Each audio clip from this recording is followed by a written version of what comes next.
I storyboarded the picture because I really liked, when I was a kid, having the asthma at that time was a very serious thing, and I was always kept off from playing any physical games, really, or really being with many other kids. So I started to draw pictures and started to make up stories and that sort of thing. And the process of visualizing a scene alone in a room, a small room, drawing little pictures. In some cases, the pictures are very elaborate. In other cases, they're little stick figures, maybe. It's just an eye and an arrow. That is like the most essential process of making a film, even if I don't ultimately utilize all those shots. Because it's a process that I've interpreted the picture in a way in my head, and I kind of know how to see it. Part of that is security. That when you go on a set, fairly secure, I feel that I can tell people what I want. Then it's a matter of letting go of that security, which means that I think I know what I want, but I'd like to see what else I could get with the actors, with the cameraman, with everybody else. And how far you can go that way, too. But you have your basis. And a lot of it had to do with, particularly in low-budget filmmaking, a lot of people don't use storyboards or drawings or notes. They are able to, they have the gift of working it out there on the spot. For me, I didn't want the plug to be pulled in any way. So at least I knew I had to get certain shots in order to tell the story, if I was telling a story. And in most cases, I am.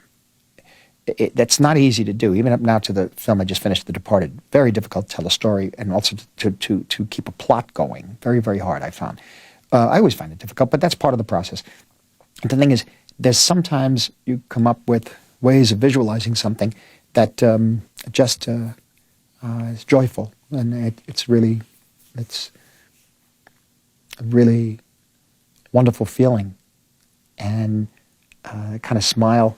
And if you have a DP like Chapman, say, a number of other that I've worked with over the years, a couple of others, that you say, well, now we're going to do that shot that starts here and that goes there and then comes back here and then he turns this way, and it's fantastic. And if the actors are working with you, and if the scene, meaning that if the scene that you haven't found anything, let's say, more interesting through work with the actors and the writer, and you haven't changed it a lot, but you still have the ability to put on film this initial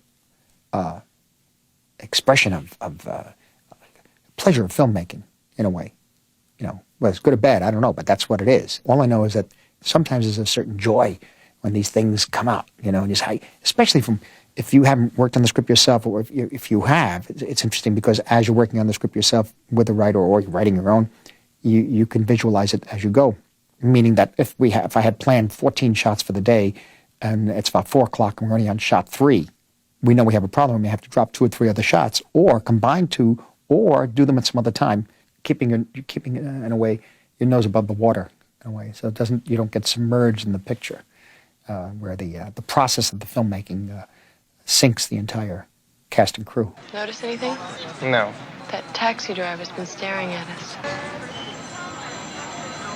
What taxi driver? That one, the one that's sitting there.